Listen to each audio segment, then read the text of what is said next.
I think essentially these are civil rights violations. University of Farmington Office of Admissions. In 2015, the U.S. Department of Homeland Security began one of the most elaborate sting operations in its history, Operation Paper Chase. It began by setting up the University of Farmington, a fake university in Farmington Hills, Michigan. The University of Farmington's website had photos of students studying in the library and classrooms. It even had a fake motto for its fake seal, Scientia et Labor, Latin for knowledge and work. It was listed as an approved university for foreign students on the Department of Homeland Security's own website. It has all the trappings of a real university. If you go online, it says accredited university, it's generating transcripts, it's taking your money. Students were required to pay tuition fees averaging at $10,000 per year. Farmington University offered deeply discounted tuition, obviously to entice or entrap students to apply. But there was a catch. The university offered no classes despite saying so on its website.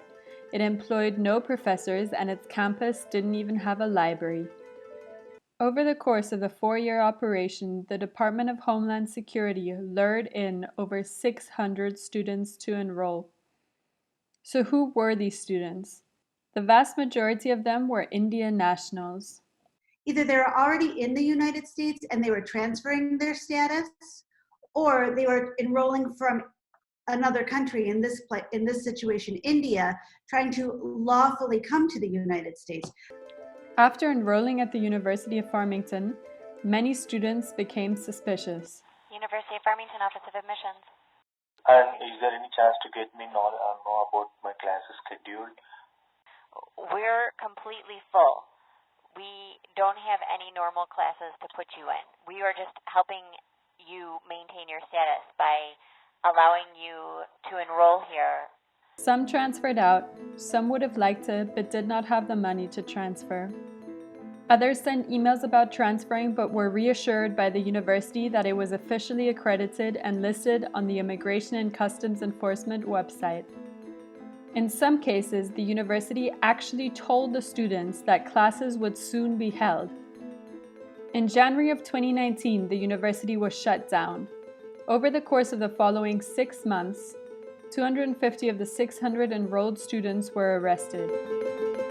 They were charged in immigration court with an immigration violation. That violation being they were charged with maintaining false status. 80% of the arrested were deported through voluntary departure. A further 10% received a final removal order, and the remaining 10% have challenged their deportations. Among the arrested were students that had transferred out of Farmington after realizing that it did not offer any classes. So to sum up, the US government created a fake university, recruited students to enroll, and then arrested and subsequently deported them. But then, the story gets even more complicated because it wasn't just students who were arrested. There's two groups of people who are arrested here. So I have students on one hand, and then I have the university recruiters on the other hand. The recruiters were also immigrants from India. They had been hired by the university staff, who were actually undercover immigration and customs enforcement agents, to recruit international students. The university recruiting industry is a well-established industry in the United States. Immigrants particularly are encouraged to work in this industry to break language and cultural barriers. Some of the recruiters were recruiting for several universities, working as full-time recruiters, while others worked for Farmington on the side. Now, those 8 recruiters ended up being indicted federally. They were charged with a federal crime. The crime they were charged with was harboring aliens, which you wouldn't think that harboring aliens is the equivalent of enrolling students in this university. The recruiters are either still serving their sentence or have been deported back to India. Operation Paper Chase has been criticized by many, including Senators Elizabeth Warren and Kamala Harris. Some experts have also raised questions about the estimated millions that were collected off of these unknowing students. millions of dollars made from the students, and nobody knows, frankly, what has happened to the money. There's been no explanation what has happened to the money. So what was the US government's motive for creating a fake university, hiring recruiters and enrolling students, and then deporting them? The official response was that Operation Paper Chase would deter students from exploiting the visa system and allow insight into how fraud happens. But were these students really exploiting the visa system if they were tricked into committing a crime?